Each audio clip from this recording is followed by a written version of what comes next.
You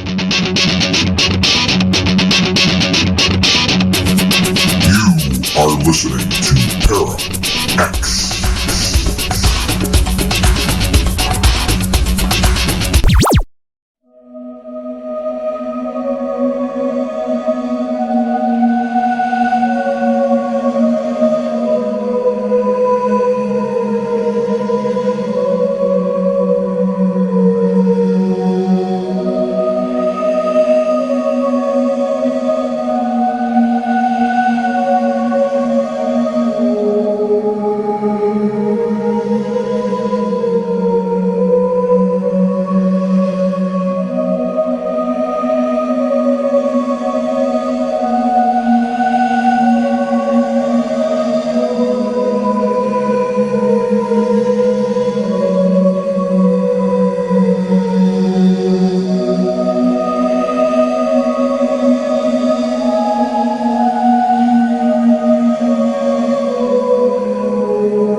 Welcome to Stirring the Cauldron.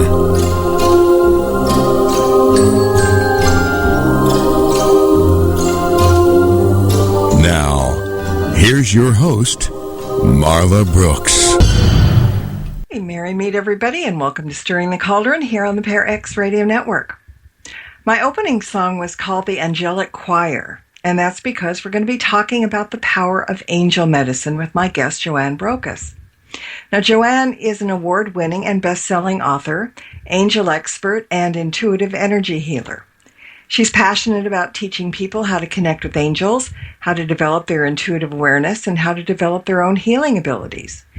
She's created her own intuitive energy healing school called Chakra Medicine School of Energy Healing and Intuitive Development, and is a approved provider for teaching energy healing courses throughout America, Canada, the UK, and Europe. She's passionate about connecting to and communicating with a higher power to help with the healing process, and firmly believes that the power of God consciousness and divine light is one of the most potent forms of healing there is. Joanne, welcome to the show. Hi, thank you for having me, Marla. It's a fantastic topic. It's really, really interesting. It's a very good book. Oh, great. And so, all right, it's a well-known fact that angels are expert healers and are more willing to assist us with health challenges. But most people are at a loss to try to figure out how to ask or what we should ask or how to get in touch with them in the first place. And that's exactly what your book is all about, right? Yeah, it also introduces people to the fact that they can really help themselves through calling on certain divine frequencies that are specific for their healing needs. And it's all done through the power of prayer and through different kinds of exercises. But it's bringing attention to the fact that we are able to do a lot to help us heal ourselves. All right, let's talk a little bit about angels before we get into a little more about healing. I know lots of people believe in them. Most everybody does that I know anyway. But we more think we have guardian spirits around. We're born with one. We've got one that follows us throughout our lives. We have other ones coming in and out. That's kind of more of the talk than about angels. So do we have a set number of angels around us just as we do the guardian spirits? We've all got at least one guardian angel. Whenever a child is born, they're always accompanied by God's holy angels in the form of a guardian angel. Even in the scripture, Jesus mentions that children have guardian angels. But many people say, well, what about the adults? Why don't they have guardian angels? Well, it's because it's the same guardian angel that stays with us throughout our life. So if you have an angel in childhood, you're always going to have your guardian angel with you. However, when you move on, when you grow up, when you develop certain gifts, talents, abilities, or when you develop in your character, depending on which way your life is going, you can attract other angels to help you, but your one dominant guardian angel always stays with you, and they surround you constantly with the divine light of God, trying to infuse you to connect with the Holy Spirit within you so that you remember who you are. This is one of the most precious things your guardian angel wants to do, is to help awaken you to divine memory. Now, how did you get involved with this? With angels? Yeah, it's just ever since I was a young child, from around about the age of 1 going into 2, I had an illness, meningitis. I was in the hospital for many weeks, and I know for sure that along with really good medical care, I would have had divine healing around me from the guardian angels and the angels. Because when I was about 3 or 4 years old, I felt a strong connection to God and an angel, even though I had no religious upbringing, parental, religion influence or anything like that. And I just felt a strong connection to God. And the moment I started school, this is when it all happened for me. At the end of each school day, and I'm so passionate about the power of prayer, because at the end of each school day, we all recited a beautiful prayer, and it was a little angel prayer.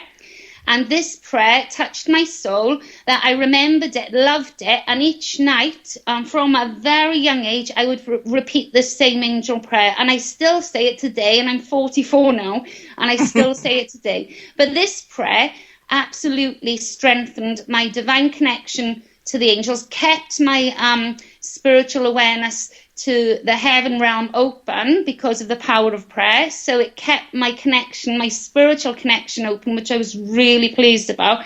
And that meant that the angels drew closer into my life through the power of prayer.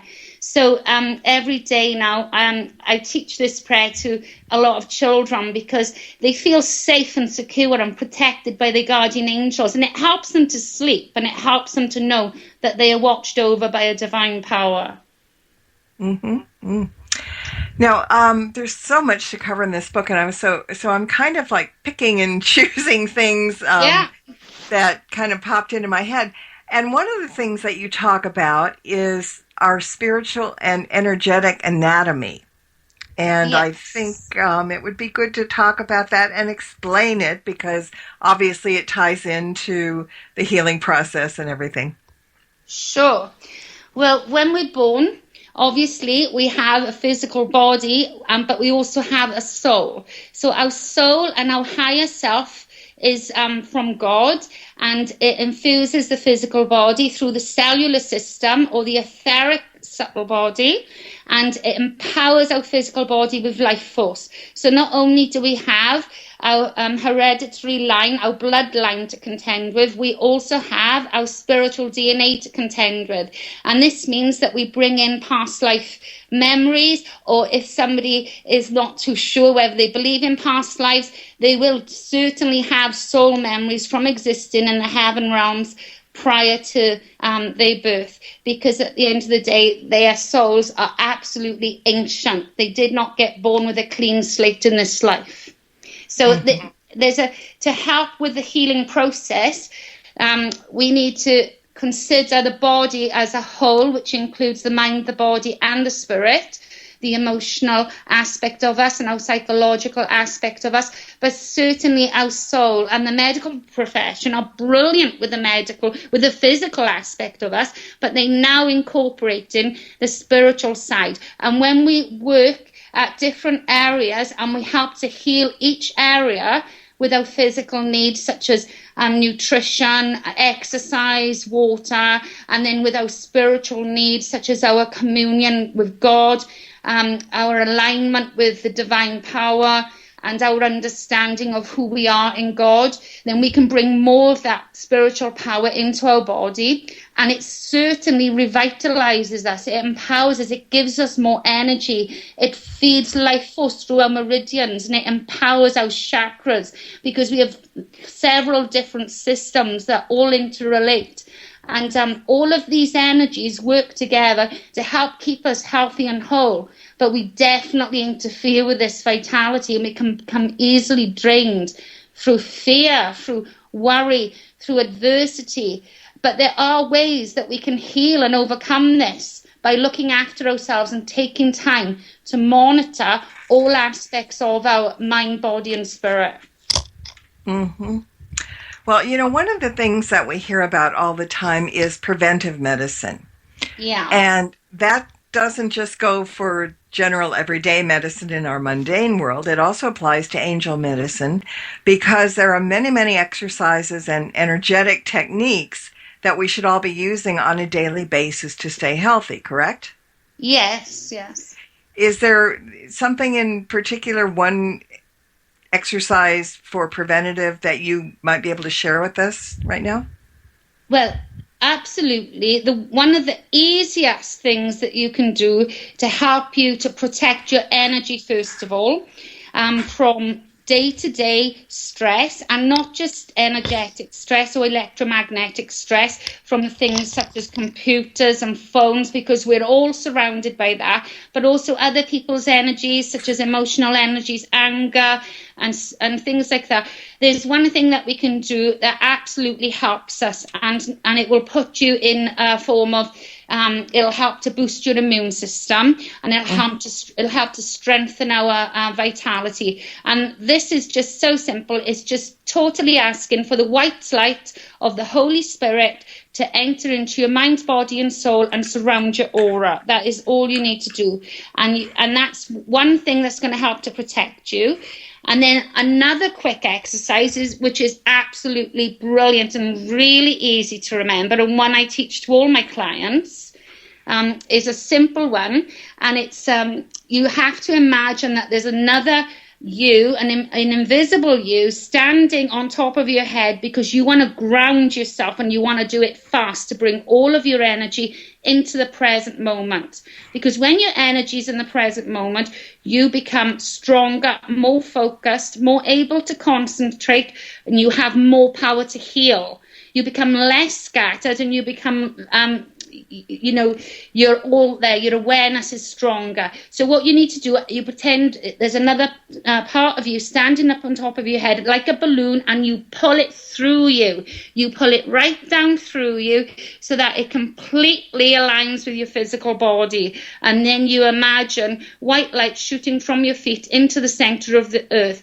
And what you've done, and it's really simple, but you've pulled all of your energy, and you've pulled your soul into your physical body. You will feel more courageous. You'll feel stronger. You'll feel vitalized. You'll feel empowered. You'll be able to speak your truth. You will be able to deal with, any kind of pressure or adversity or stress far more in a more just vital way than what you would do if your energy was scattered in the past or the future. You will be within the present moment and mindful.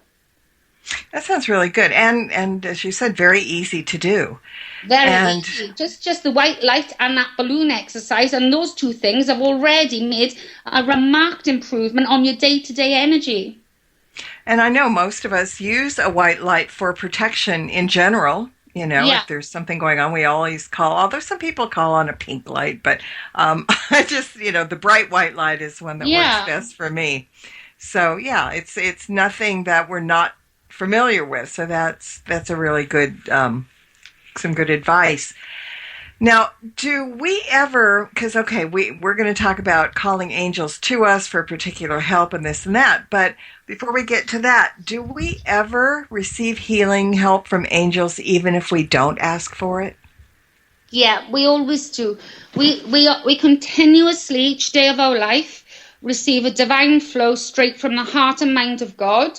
And this flow flows through the archangels and then through the angelic hierarchy, all the way to the guardian angels and to us, through our higher selves, through our Christ consciousness, into our soul, and which empowers our physical body through the cellular system, the nervous system, the endocrine system.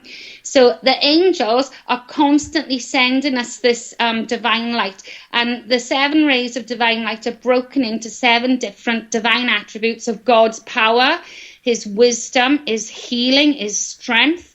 And we are blessed, and also with abundance. We are blessed with all of this, but because we have free will, we regularly interfere with the flow of this light. So sometimes it's more of a trickle than a flow, and we really need to amplify this flow. We need to bring this divine light into ourselves and to expand the love of God within us.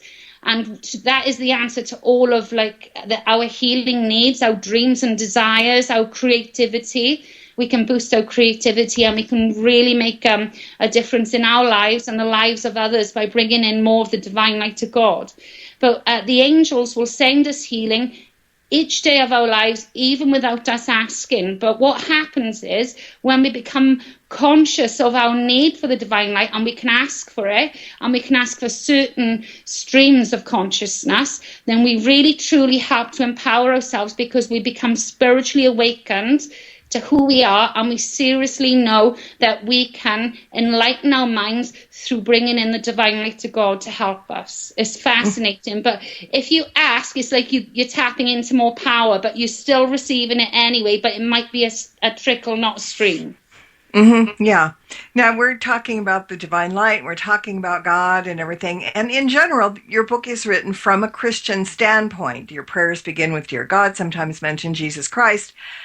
But lots of my listeners are not Christian. Many are pagan, some are Jewish, Buddhist, the whole thing. Yet we all believe in a higher being or beings, and we all pray to them. We call to assistance from the angels, from the archangels, and the divine as well. I think everybody comes from a different standpoint, but they're all kind of meeting in the middle because it's all the same thing. It's like, how many names are there for God? Plenty. Some people call him Jehovah, some people, whatever.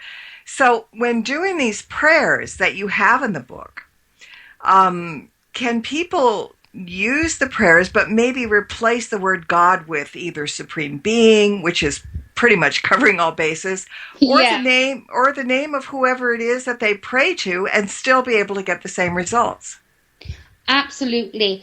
Everybody should align with their own form of connection to God, through their heart and soul and higher self. So if they're aligned to a significant different name, prime creator, source, God, whatever other religion, they can quite happily use that, because that will empower the prayers. They can make those prayers to suit them, and even using the prayer that with God and Jesus Christ in, even if they're not aligned with God and Jesus Christ with the names, they will still automatically receive divine healing power from both sources. It's wonderful to try different prayers for different things, but they can certainly adapt the prayers to suit them, to suit their own religious, needs. Yeah, because as you said, what comes from the heart, whoever we believe in, whoever we pray to, it has the same effect. I mean, personally, I think there's one major supreme being, and we just all call him something else.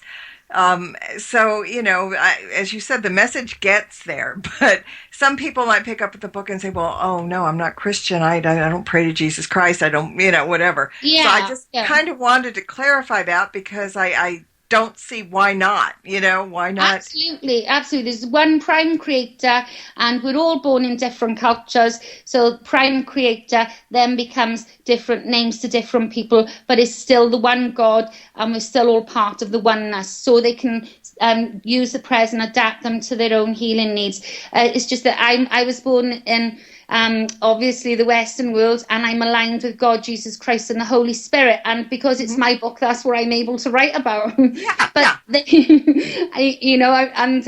it's absolutely written as well for anyone to use and to adapt for their own way to bring light and blessings into their life.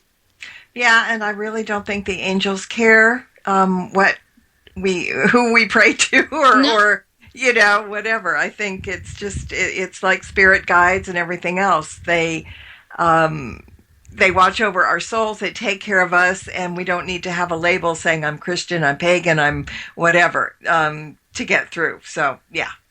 Okay, yeah, that's totally right. And because also the angels, all they are concerned about is the fact that we expand the love within our soul. So whenever we move towards love, we're moving in the right direction. So it's expanding and opening our heart to express love within all areas of our life. That's what the angels really want us to do. Mm-hmm. Okay. So in case we do want to ask for their help, what would be the first thing that you would suggest to get in touch with them or begin some kind of a dialogue, and again, I'm referring back to spirit guides as well, because we always teach people to speak to their guides, acknowledge their guides. If something good happens in your life, thank your guide, and the more that you believe in them and the more that you appreciate them and acknowledge them and thank them, the better it works out. So I'm guessing the same kind of thing happens with angels as well, right? Yeah, absolutely.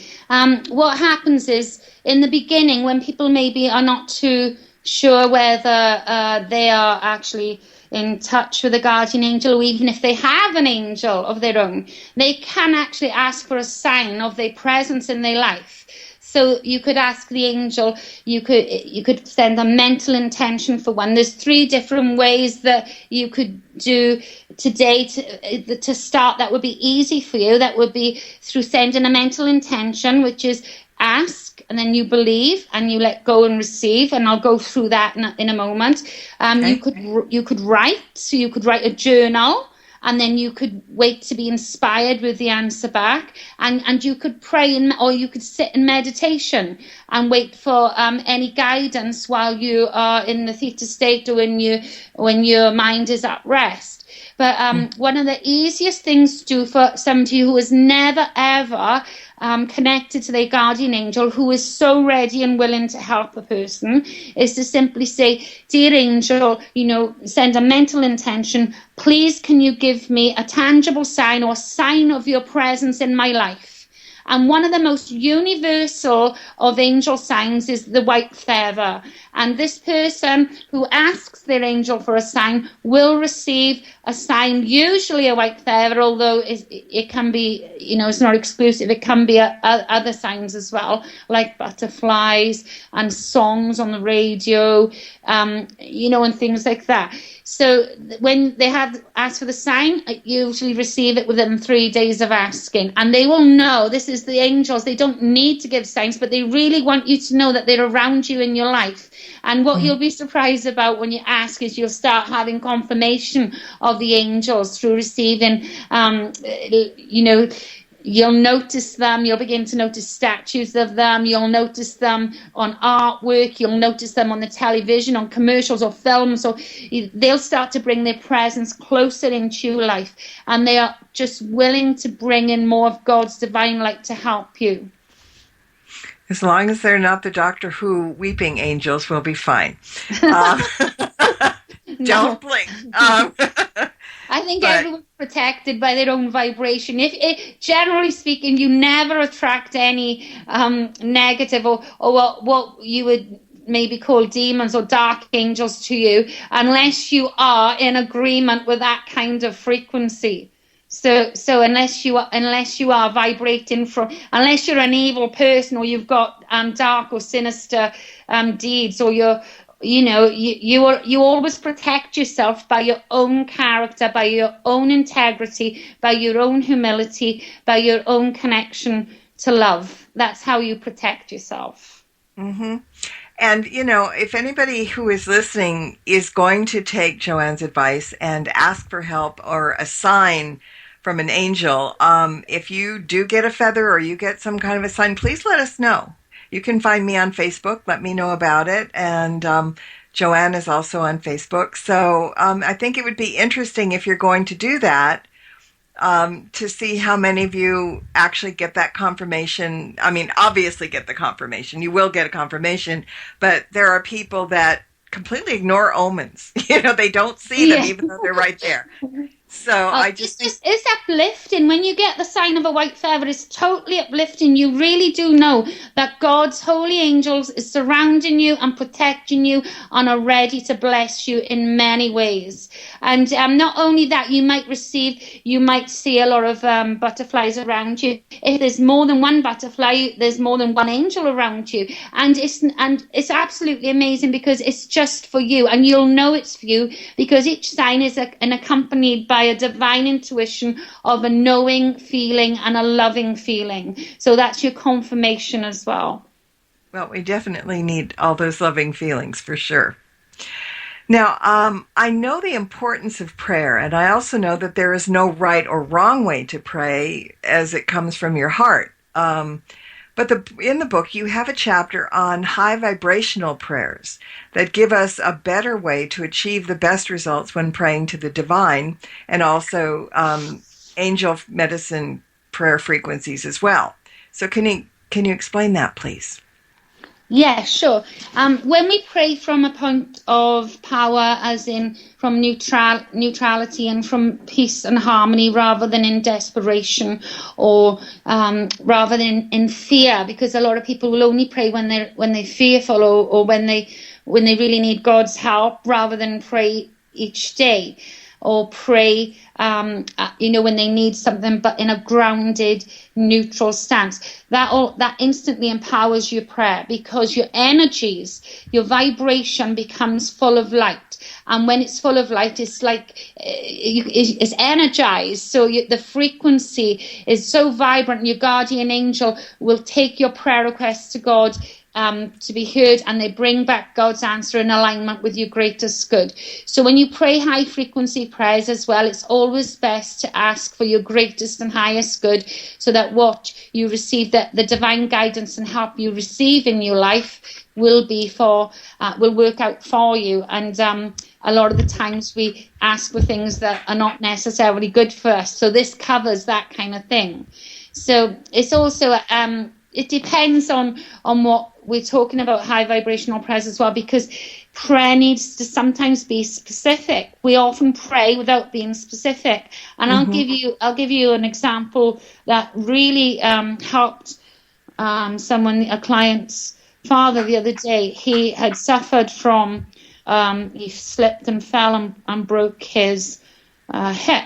And he was in hospital, and because of the operation and the medication, the shock of the operation and the medication, he had terrible problems with constant hiccups. He just couldn't stop hiccuping, and people were praying for healing for him. But what I did was, when you actually are specific and you pray and you ask God to bring the divine light to him and to eliminate the hiccups due to the shock and the trauma and the cause of the hiccups in the cellular system, when you pray for it in a specific manner, and it gets dealt with, and within a day and a half the hiccups had gone, and they'd been there for about 2 weeks. So wow. That's the power of prayer, and that's how quick prayer can work. It's sort of constructing a prayer to be so specific and to be just right, that you're sure that God is going to answer your prayer because he's heard you and you've sent your request. And it's amazing. It's given us personal power to ask God to help us in our life, so, without just relying on waiting for things to happen or relying on the medical profession. We need to be more active and co-creative instead of sitting on the fence and waiting for things to happen. And a lot of the times we don't get because we don't ask. And we can literally ask in prayer for anything, and always add for our greatest and highest good, for God to enter into our life, and he will answer us every single time. I think people sometimes lose faith because they will pray and it won't happen, and it may be something very important to them, or whatever. Because, we face in life, bad things happen, and sometimes prayer does not work. So I think a lot of people have kind of tiptoed away a little bit because I pray and I pray and I pray, and it's never come true, not understanding that it probably did, but not in the way they were looking for it to come through. I've learned that we always get what we need, not necessarily what we want. Even if we're asking for something specific, it may come in a different form. So, what do you say to people who just kind of have lost that faith? How do you get it back? That's when they really need to pray, to ask God to keep their faith going, because it's too sometimes difficult when we believe, when we think that God hasn't heard us. He's always listening. He's always answering us. He's always sending us divine love and light. He works behind the scenes of our life for us, even when we can't see any physical change happening. Often than not, he's saved us from so many wrong paths that we would have gone down if we'd gotten what we wanted. And also, if you don't get what you want, there is something even greater for you in your future if you just keep believing and holding on to faith that God is going to be working in your life. There are many times when prayers are not answered because it is not for our greatest good, but also because there may be a work needed to be done within our soul. We may need to come up a level on our behavior. We may need to, forgive. There are things that we may need to do before God can release that goodness into our life, because he needs us to evolve and grow in alignment with our prayers. It's not that we don't deserve it, because God gives us these prayers because we do deserve it, but sometimes we need to come up higher in our own consciousness to receive what God is going to give us so that we can be responsible enough to deal with it, cope with it, handle it, or use it. A lot of people pray to be given more influence in the world, to be able to reach more people in the world, but God isn't going to do that if you influence people in a wrong way. So he will do that when he sees you coming up a level, growing in character, ascending in spiritual wisdom, evolving in spiritual growth, understanding the laws of the universe. It's just could be little simple things. Maybe we have a bad attitude about a neighbour, or we hold a grudge against someone, or unforgiveness against someone, and we're asking for a lot of blessings in our life, yet we're not willing to be a blessing unto others. There are many, many reasons why. And even when things go wrong for us in our lives, we have a tendency to blame God and a higher power for not intervening, when we forget that this is a world of free will, and it is man that harms man, and it is not God that harms man. So it is our free will. If we had our free will taken away from us, we would not, we would not be free to co-create our lives in alignment with a higher power. So there's many different reasons why prayers are not answered. But if we can keep our faith and we can keep strong, then we open doors of greater blessings further along in our lives when our soul is ready. But like I said, our consciousness does need to come up another level. Mm-hmm. And that's what all of this is basically all about. Yeah. Now, you have melodies that are attributed to the 7 archangels and their divine light frequencies. Now, most people are quite familiar with Michael and Gabriel and Raphael. Who are the others that comprise the divine 7? Sometimes they may compromise it. You never know. Yeah. There's Archangel Uriel, Archangel Zadkiel, Archangel Samuel, and Archangel Jophiel. And because we used to the 4. Most people know Archangel Michael, Archangel Raphael, Archangel Gabriel, and Archangel Uriel, and they tend to don't know the other 3. So what this full 7, the 7 represent the wholeness of God's light. So even though they have each of the 7 rays within them, it's like they are in charge. They're like master of that divine light, and it's like they embody that divine light. They are full of the wisdom of one of the attributes and blessings and grace of God within that divine light. One very, very important angel would be Archangel Zadkiel.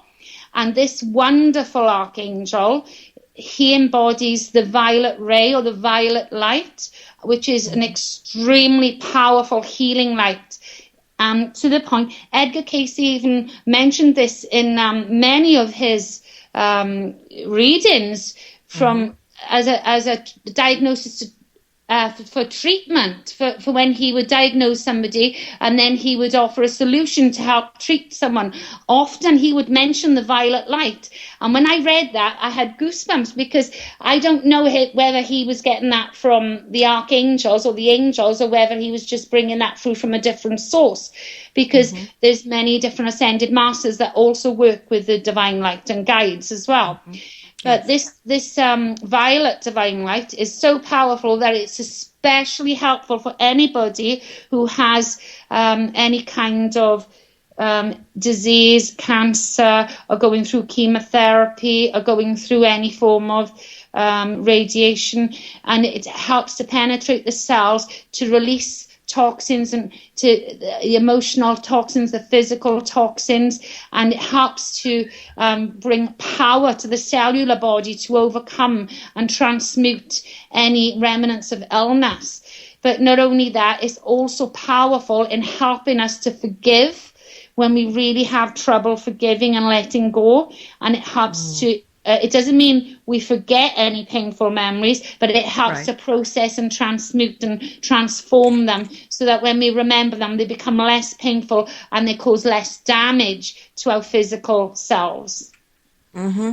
That's very important, and that's really good advice. Because I was going to say that each of the archangels has their own specific group of illnesses and personal blessings that they're best at healing and strengthening and curing. Like Michael's are the endocrine system problems, high blood pressure, that kind of thing. And in the book, you list them all, and you also list what they are best at curing. And the violet light, it seems like it's, the big all cure-all, and it may very well be. So that, if there's no other reason to get the book, I mean, it's that list that really, really, really helps. Thank you. So I think that's important to mention. Now, what is celestial alchemy? Oh, this is such a lovely subject, because it's allowing us to know our own power, because often we don't give ourselves enough credit for the divine talents and power we have. And like I said, we often wait for things to happen, or we wish for things to happen without making any effort or have any faith or belief in our own selves to create our own lives. And what divine alchemy is basically it's an alignment with the forces of heaven, with the highest forces of divine light, so that we co-create heaven on earth. Instead of trying to work it all out and doing it ourselves, we ask a higher power to help us. So whenever we're making decisions, whenever we'd ask for opportunities, wherever we take any opportunities, we can ask a higher power to join forces with us and help us. Because even though we are from God and we have the divine spark of God within us, and we're all one, we're still a smaller individual aspects. When we align with a higher power that is greater than ourselves alone, then we boost our divine creative potential. And we are absolutely empowered to create happier, healthier, more vibrant, more prosperous and abundant lives than trying to do it alone. So, the whole subject of this is totally fascinating. And the fact that we can do something on our own, it's not going to take Einstein to get into this. It's not going to take Einstein to help us figure out how to do this, how to get in touch with the angels. And as I said, they're expert healers, and all we need to do is ask. I mean, it's that simple. And a lot of people don't know that they can ask. That's right. And this is what I think the importance of it is. And all right, so there are some exercises. We talked about exercises for preventive medicine, but let's give an example of an exercise that you can share that works with something common, like a headache or something to calm anxiety. Do you have anything off the top of your head about that? Oh, yes, and it's brilliant to help with a headache. I'll describe it to you, but basically, if you put your hands to the lower back of your head, and you'll find indentations, and they call the Chinese medicine points. So they can often be quite sore to touch. So if you have a poke around at the back of the head and the indentations, in the book I have a picture to show you. And what happens is when they can be a wee bit tender there, and if you give them a good rub for a minute or so, you give them a good rub, you're starting to send energy to the forefront of the brain and also to any areas of inflammation. But what helps then is that you keep your middle fingers, your middle fingertips, just keep them held on the points. So you now start to hold the healing points. And as you hold these healing points, you will find that you are connecting into a system called the electrics, or the electrical system. And this is connected to our aura. It's what connects all of our energetic systems and our spiritual systems together, and it interweaves with everything. And while you hold these points and you're connecting into the electrics, you will find that your fingertips will probably get hot. They can feel like they're buzzing. They can feel tingly. They can feel warm. It doesn't matter if you feel nothing at all, but you keep these here because they're very important, two very important healing points to hold. And while you keep them here, you ask Archangel Raphael to send you the emerald green divine healing light to remove and eliminate your headache and to fill you up with healing power. So not only are you physically working on your meridians and your electrics, but you are now invoking the divine light of God through Archangel Raphael, the emerald green divine light. And it's like magnifying, amplifying the healing. So it's wonderfully relaxing. And when you do this and you bring in the light, if you just quickly visualize your whole head area surrounded by green light, just for a second, and that's done. And when you finish, just remove your hands, shake them away from you down towards the ground, just to release any excess energies. But you have not only helped to send healing energy to where's most needed, you've also helped to connect your electrical system, and you'll find that your body will start revitalizing. Often with headaches, we're dehydrated, so make sure you have a good glass of water before and after. That's important. And somebody in chat said that this seems to run right along with Reiki healing, and it's right. It's the same kind of theory, the same kind of cure. I'm a Reiki master as well, but with Reiki healing, we're just putting our hands on to heal from the universal energy. But with working with the angels, with the divine light, we're actually working with specific color frequencies rather than the whole rainbow ray or the white light. And we're bringing that in. So, and the angels were created before man was created. So the angels are closer to the divine source. So they bring in more divine power. We're actually connecting to straight to the heart and mind of God. Okay. One more quick question. What are divine prayer decrees? Oh, these are really powerful decrees, and it is unleashing your divine authority. So what it's doing is you're saying I am, which is the name of God, and you are decreeing something into your life by your own divine authority, because you are recognizing that you are God within you, that you have the right to command and co-create your life.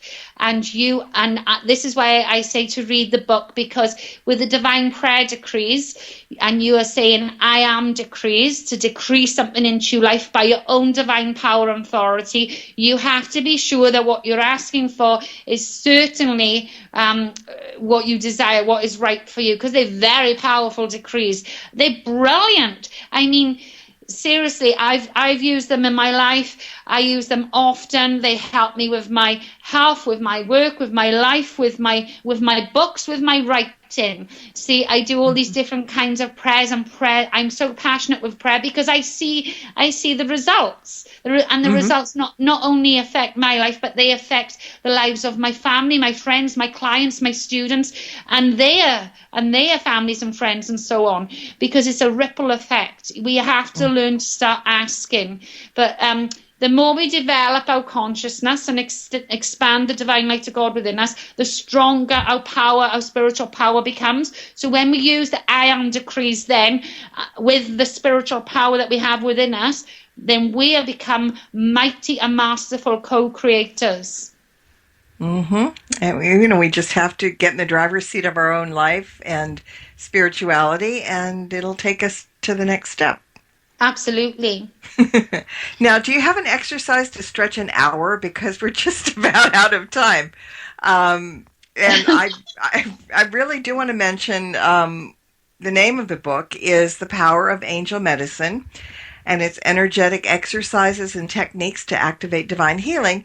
You have another book that your publisher sent me to very nicely, The Power of Angels. Oh, and do you want to give a brief synopsis of what that is? Because if people buy one book, they may want to buy them both. Oh, that's perfect. I absolutely love that book. That's the book with the lovely pink cover of the angels. Yeah. And this is a book that's going to help you to connect, communicate, and heal with the angels. So it goes into more, it's more of a preparation really before this book, before my new book, The Power of Angel Medicine, which has received brilliant endorsements, not only from the medical profession, but from other experts in the angelic field and the healing field, which I was really grateful about. But the power of angels will help you to understand how to reach out and communicate with the angels, and it help you to develop your intuition, your insight, and teaches you how all this works to expand the light within you. Mm-hmm. So why don't you give out your website address so people can know where to find out more about your books and you and your online courses and divine medicine. It's a chock full of stuff website. So thank you. Sure. It's just joannebrocas.com. So www.joannebrocas.com, and you can find out all information about all of my books. I have 6 books there for you to look through, and there's information about my Angel Medicine online healing course, which is a brilliant price just now for anybody who wants to find out more about self-healing. So you can have a look at that, and you'll find out loads of different information about the angels and about healing and about anything that's connected to a divine power. And there's plenty of articles on there as well.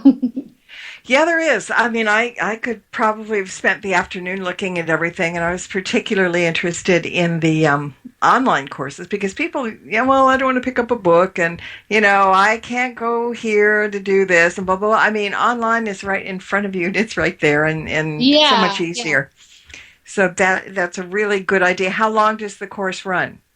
It's an 8-week course, and it is PDF lessons, iPod downloads, and some video lessons as well. So it's more enjoyable because a lot of people, they don't have time to go to workshops or to travel or to stay in hotels, and it just makes healing more accessible to people.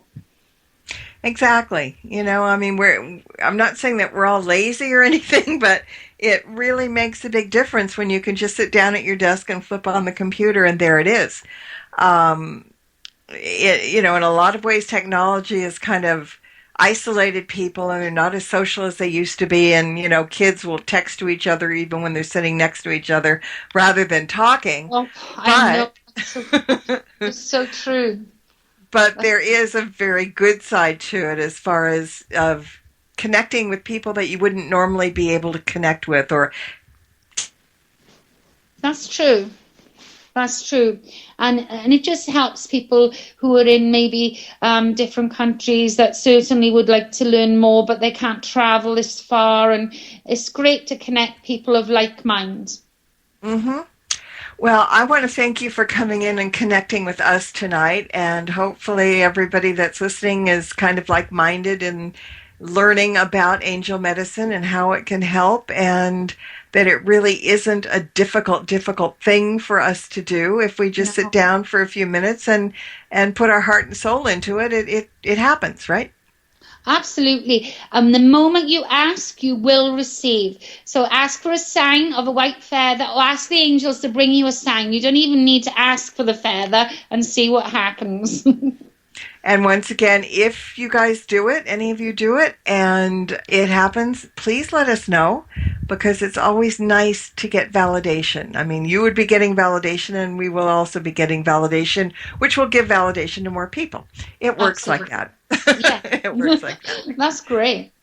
Well, please, sometime come back, and we'll talk some more about angels in general, and I think it's something that no matter what we believe in, we all do believe in angels, and it's important to have them around and know they're around and that they can help. So sometime, please come back. Thank you. I absolutely will. I totally enjoyed this. Thank you so much, Marla. It was wonderful to connect with you, and everyone else too. Well, thank you. And I want to thank, as always, everyone who's listening in tonight. Like Tim keeps saying, if it weren't for you, we'd be sitting here talking to ourselves, and that gets kind of boring after a while. So, all right, thank you all for being here, and until next time, everybody, blessed be and merry meet again. Good night. This has been another edition of Stirring the Cauldron with Marla Brooks. Be sure to tune in next week at this same time for another great guest and more cauldron stirring. Any rebroadcast or other use of this program without explicit permission is strictly prohibited. Copyright 2014. Moonlight Hall by Kevin MacLeod, licensed through Incompetech.com.